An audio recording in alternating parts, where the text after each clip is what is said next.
Hello, I'm Rob Forsyth. Welcome to Liberalism in Question. In this half-hour podcast series from the Centre for Independent Studies, we explore questions and challenges to liberalism today.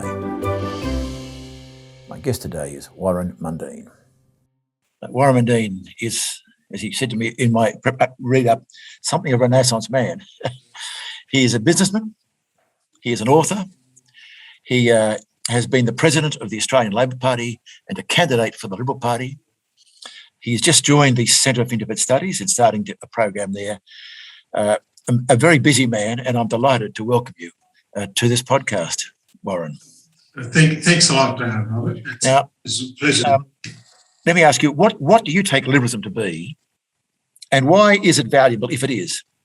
Look, I take liberalism because I always saw myself as a democratic liberalist, even when I was in the Labor Party, and because I was on the right wing of the Labor Party.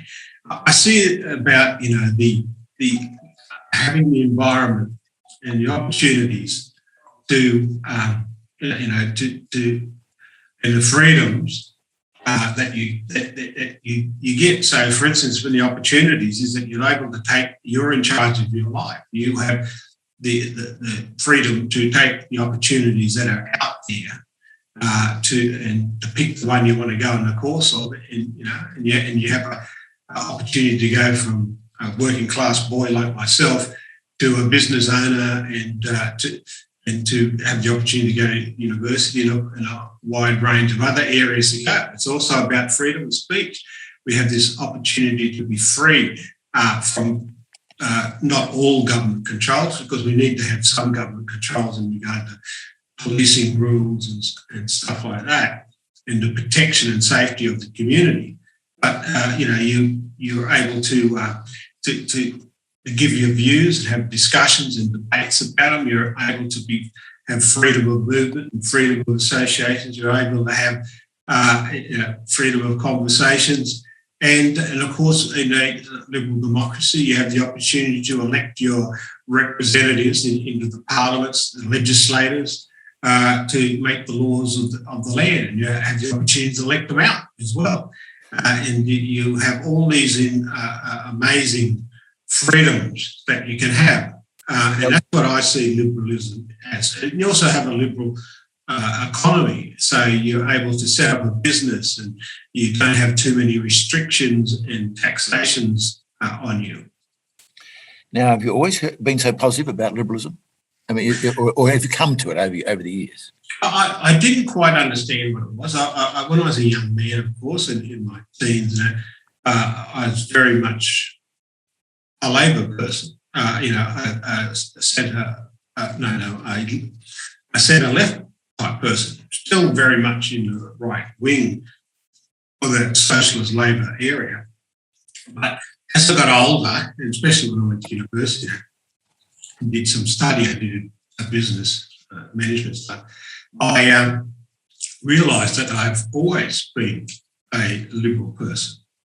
You realised it? You didn't become it? Yeah, I realised it. Yes, I realised I was, because when I looked at when you look at what liberalism is, classic liberalism, then I looked at it and I just went, tick that box, and I believed in the freedoms and the self-responsibility and control of your life that liberalism gives. So, although you are a proud Indigenous man and a proud Irish man, you told me. Yes, both of them. I got some good blood in me. It probably means if it's an Irish blood, it probably means Viking and that, because they always used to raid and rape and pillage poor old Ireland. Now, I want to ask you, does liberalism have anything to offer Indigenous people? I ask the question because very often people, when we face disadvantage or poverty, believe that liberalism is not the answer. What's needed is another kind of political philosophy. But I take it you don't hold that view. I don't hold that view because we've tried for decades in the Indigenous affairs area, especially from the 60s onward, about improving the life of Indigenous people. But what we've always done, and I say what we are talking about, the collective of the Australian governments and people, is looking at government control and government outcomes that could actually work for Indigenous people. And we know the result of that. The result is it hasn't made too much of a change. And so what we need to have, what I discovered needs to have, because I studied Japan since the Meiji Restoration. I studied what happened in Korea after South Korea after the Korean War, and Turkey with the rise of Ataturk, and a number of other countries around the world, as well as looking at Indigenous countries, Indigenous people around the world as well, similar to us, who've been colonised and taken over by a larger group of people. And I've come to the conclusion the only way forward is not a government oversight and government controls. It's actually providing a liberal economy and property ownership and ways forward. Because I saw in Japan how they did that. I saw in South Korea how they did that, how they powerhouse their economies forward. And when you do that, you're able to provide jobs and better living for people. When you look at the OECD richest countries in the world, it's not rocket science to work out. They're also the best educated countries in the world. They're also the best health in the world, and on a number of wide range of scale. And this is what we need to do with Indigenous communities. We need to take the regulations off, free them up from these government controls. But I'm thinking, because it'd be a big mistake for me to think of Indigenous Australians as just one situation. There's a very wide ranging of circumstances. From people like yourself, at one end, you might say, is very successful, to others perhaps in difficult areas, in remote and remote communities where there's very high poverty, very high homelessness, very high unemployment. Does this model work for the remote and homeless, with homeless issues and health issues? Can it work in those situations? Have you seen it work in those situations? Well, I have seen it working. You look at the Nyunggai people of northeast Arnhem, where they have actually taken over the mining on their country, the bauxite mines, and they've set up their own mining company. They're employing and training their own people. Of course, they're still getting help from outside, from Rio Tinto and other companies, geologists and scientists and so on. But they're educating their people up to those standards, and they've got a very good board which manages their assets, and they also look at they've done it with the building of their housing programs. They've done it with they've set up their own assembly, which is similar to any other legislative assembly. So Warren Mundine, it can be done, but just letting go and letting people free would not be enough. There needs to be capital, there needs to be investment, there needs to be shaping and framework, and not so. It's not a simple matter of merely here's liberty. There's got to be capacity and ability. Correct. You got to have the building capacity. When you're talking about building employment capacity, education capacity, that's what they're looking. That's what they're doing. They're taking control of their education system, and they're educating people for the 21st century, not educating people for 2,000 years ago. So they're also the movement is about how do you get investment in your place. And collective ownership of property in that is stifling investments into any area. So if you look at any country that has advanced economically, land reform is a big issue, and they had to tackle land reform so people would invest into their. I'm right, aren't I, Warren, that land rights are held communally, not individually, by the very nature, I think, of. Which leads me to a question: is it? I know very little about Indigenous culture, perhaps less than I should, but as I understand it, traditional culture is very much to do with the group. That's in fact how you survive in the context. If you're right, does that mean in a sense that Aboriginal people have to change their culture to survive in a liberal society? They have to change their outlook to live in a liberal society. And what I mean by that is You can have collective ownership. We do have collective ownership in a liberal society. You only have to look at the national parks and certain public spaces and stuff like that. But at the same time, you have commercial private property spaces as well, such for business, industry, and for home ownership and stuff like that. So that's not rocket science. Any advanced economy in the world have done these things. I was thinking more of being proud of your culture. I hear a lot of this about proud of our culture, a culture which apparently is unchanged for 10s, 20, 30, 40, 50,000 years, although that's an interesting claim whether you can know it's unchanged, but there you unchanged. But a great pride in a culture coming off the back of the culture being marginalised after the settlement of Australia.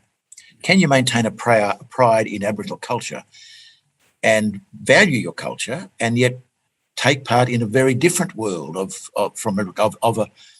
basically a Western liberal economic and social order? You can, and a lot of people do that. You look at the. Do you have to lose something to do it, or how do you do it? Well, what you do is that you still can control your culture. You look at the different religions and the different people that have come to Australia. They're still living under a liberal democracy, but they're still practicing their cultural stuff. What we get, a lot of people get hung up on is that that culture is stagnant and it stays forever, right?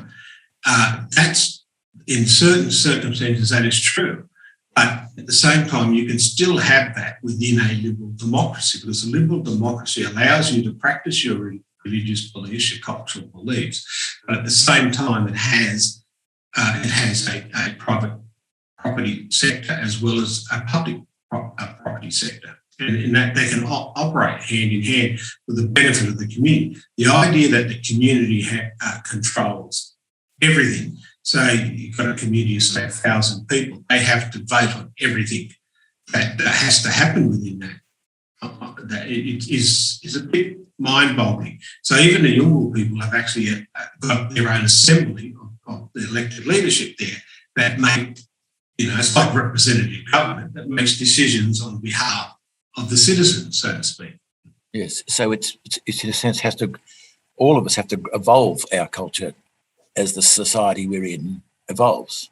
Yeah, because being Aboriginal doesn't necessarily mean, and this is the vast majority of Aboriginals aren't this, that we are like in 1788. Now, there are some strong cultural groups that are still around practicing what they were talking about in 1788. But at the same time, they have evolved into a different area. So when you go to the north, where you see the most strongest attachment to land in their culture, you will see that they are also entrepreneurial and very much into building their communities and making them economic powerhouses.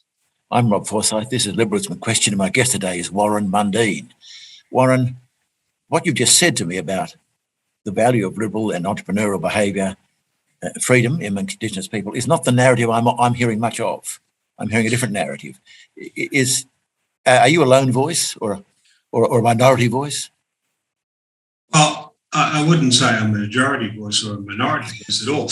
I'm not a lone voice. You go into Aboriginal communities and they talk about these things, and you see the benefits of it. You look at the mining boom in Western Australia. There are over 6,000 to 7,000 Aboriginals working in there. There is something like 2,000 Aboriginal businesses working in those areas, and they're working on capitalistic commercial lines. Is one of the problems that the majority, I know what to call it. I'll call it the settler culture, try not to beg questions.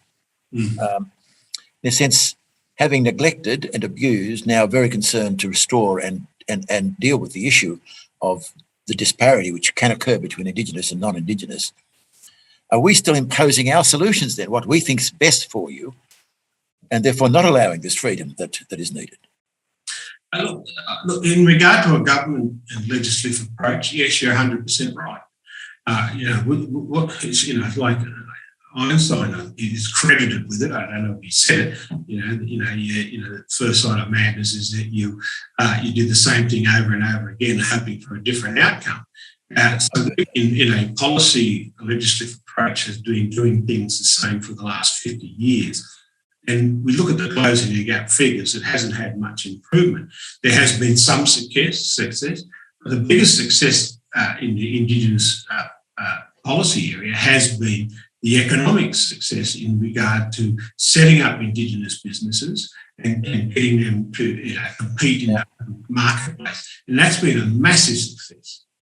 Warren Mundine, one of the proposed solutions, and even in fact on this podcast series, I've had some proposing this as a very significant way forward, is the proposal for a voice to Parliament in the Constitution. That this will be a very helpful way of overcome, and that's not just one thing. Those who have voice at various levels, I understand it's not a simple idea. That this will be a significant step forward. Do you share that optimism or that belief? I think it's a huge bureaucracy. I find it interesting that when you're talking about like a pyramid down to from the local level up or the apex down approach is something that we have been doing for 200 years with Aboriginal people. Top down, you mean? Yeah, it hasn't been successful and it hasn't worked. And I always thought that if any people in Australia who wanted to get away from government control, it's Aboriginal people, because we've been government controlled since 1788. And so, we are sick of it. And there's a lot of Aboriginal people out there with the same mind as mine. So why would we replace a white government control face with a black or brown government control face? It's to me, we want freedom from all this. There's one thing that was taught to us by the demise of ADSIC is that we want to get away from government institutions and who control us. And we want to be able to be grown-up adults to be in this world. Now, at a time when you're seeing more Aboriginal people getting into parliaments across Australia, I find it strange that people say we don't have a voice in government. So for you, a voice to Parliament would be, in effect, not a solution, but part of the government control, which you regard as part of the problem. Well, you only have to look at it. When you start building a huge bureaucracy, then the only best result of that is you get controlled by bureaucrats. And we've had 200 years of that. And we need to break away from that, get ourselves independent. An individual should be able to build themselves a future and their kids a future. And they should be able to run businesses and compete in the open marketplace. Look, when you look at things, capitalism has been the biggest lifter of people out of poverty in the history of humanity. It's been the most successful. You look at all the other isms, communism, whatever you want to look at, and it has been the capitalist society, the free liberal capitalist society that's done more for lifting people out of poverty, and even has built a very solid welfare area for people who fall on hard times. You don't get that in any other society. It's only in this liberal, capitalist, democratic societies that these things happen. One of the reasons that I've heard advanced for something like constitutional recognition voice to Parliament is that there's a very deep problem in Australian liberal democracy. It's a problem of legitimacy, that however you look at it, this nation was based upon an act of dispossession without permission. However well intended, some were, since they were very well intended, others completely opposite. They were violent and terrible people. And there's been a kind of great act of violence, which I think we're learning to face. I think that's to be said. Firstly, do you think that's right? There is a problem of legitimacy, and will something like a constitutional recognition in some form help heal that problem? That's a $64 question. It is. Look, the issues are the only way to lift a society out of poverty and to build an economic base and have economic growth where the members of that society profit from that economic growth and better health and better education is by having a liberal society. The argument about that is a simple fact of any study of history. So when people say that because of the way Australia was, if you want to use the word, invaded, colonised, and there were some horrible things, dreadful horrible things that happened within that period, and even up until the 1960s, we still had these archaic protection laws, Aboriginal protection laws and welfare laws, to deflate that into say, well, a liberal democracy doesn't work, is the cause. But I'm not so much saying that there's a problem with the legitimacy of our state, of our nation. Look. It is said. There's no problem to me about the legitimacy of this state. What happened to every race of people in the history of humanity. You know, I bet you when we first fell out of the trees, that one bloke picked up a stick and decided to start beating another person up. It is about what is that doesn't give any legitimacy to the argument about against the argument about a liberal democracy, because when you look at it, if you look at native title only exists today because of the liberal democratic legal judiciary and the fact of Lockean law in regard to English common law. It came out of English common law, native title. So this idea of native title is an Aboriginal legal system is nonsense. It's not. It is a liberal democracy, English common law decision. You look at the Mabo decision. That was a decision that was made through a liberal democracy. Land rights legislation, that was made through a liberal democracy, because we had, in a liberal democracy, you had these structures. Yes. So they're not perfect, but they're able to correct things. It did seem in the early parts that the very Lockean understanding of private property blinded the settlers to understand the nature of relationship, of ownership of the land, if you could use that word, of the old people who were here before them. Oh, there's no doubt about that. There's no argument about that. But the issue is that, sure, you can argue about the time frame in that, but the actual facts of that, we had a liberal democracy here, the structure's fixed it. So, Warren, is your argument to the person that somehow there's something illegitimate about Australia's settlement that needs to be healed by an act of some sort of constitutional recognition of that? You don't think there is a need for that, and you're kind of saying, look, every nation has since violence at its founding. Name me a nation that didn't have violence at its founding, and over a long period of history. There's not a nation in this world that has not had a violent birth. It has not had after the birth a huge postnatal problems. And the thing that resolved a lot of these issues, was the development of liberalism, and the development of liberal democracies, the rule of law, and having free enterprises so people could build businesses and lift themselves out of poverty or lift themselves out of their status in society, actually to running a business. Those, and there are quite a number amongst Indigenous identifying people who are complaining about the founding of this nation and the unfinished business. Your word to them is you've got to accept that because it's common to all societies, and look at what will make our lives better. Am I understanding you correctly? Look, I'm not saying that there is a minority of people. I'll say that quite frankly, because when you get out into Aboriginal communities and Aboriginal societies, this very idea that we've got to pull down the structures of this society or shift the structures of this society. It doesn't, in their day-to-day life, they don't even think about it. It is only these people who have benefited the most from the liberal democracy, who get very high-paid jobs, who are sitting in academia, and they're the ones who dream up these ideas. Every Aboriginal person, even just about every white person, will whatever person is in Australia will recognise that Australia had a tough beginning.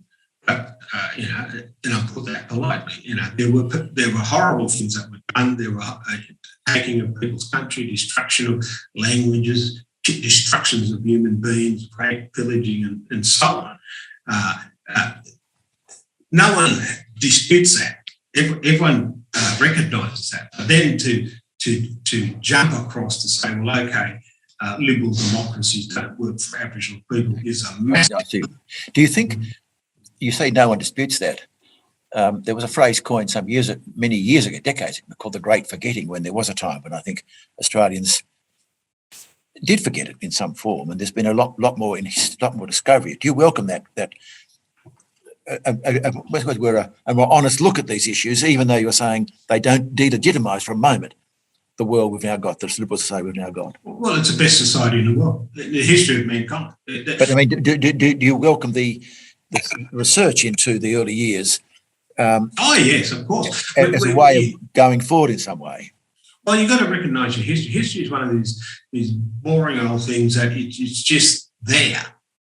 It's just fact, and it's there. And no matter what you do, you can't change it. Stalin tried to change it. Mao Zedong tried to change it. No, it doesn't. It never worked. It's never worked. You just recognise it's just a fact. You just deal with the facts. You don't sort of play games with it. The fact. Right. You don't try and go back to the beginning, because I understand you can't go back to the beginning. So you're saying, Warren Mundine, yes, the brutal facts of the settlement of this country can be understood, in fact, ought to be understood. They are facts, can't be denied.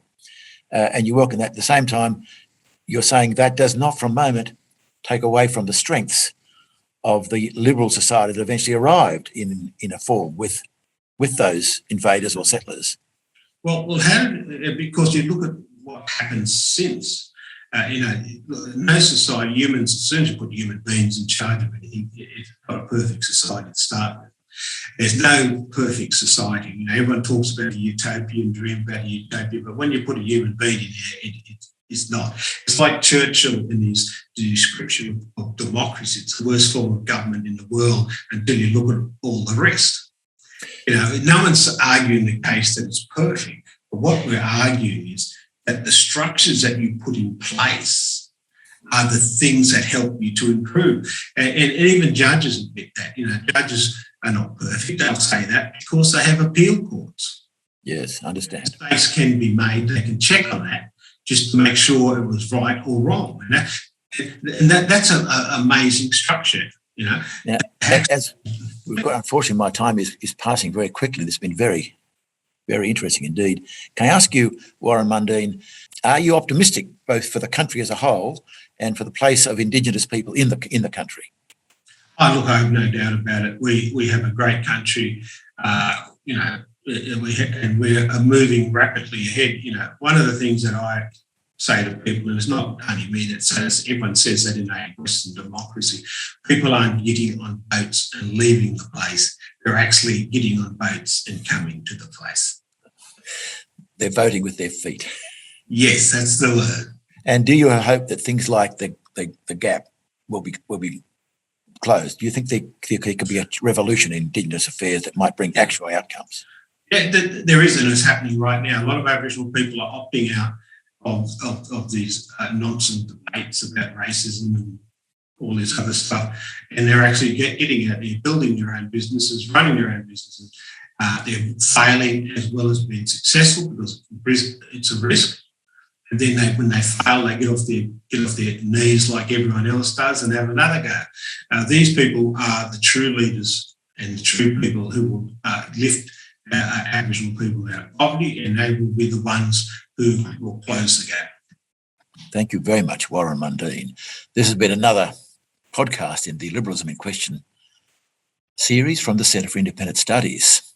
My guest has been Mr. Warren Mundine, AO, by the way, author, businessman, and I think a man with a real vision for this country and his own, the people he identifies with in this country, Indigenous people, as well as the Irish people. This has been another podcast from the Centre for Independent Studies. For decades, the CIS has been an independent voice working to deliver evidence-based policy within a classical liberal framework. We rely solely on the generosity of people like you for donations to advance our cause. Head to cis.org.au to see how you can get involved. I'm Rob Forsyth. Thank you for listening.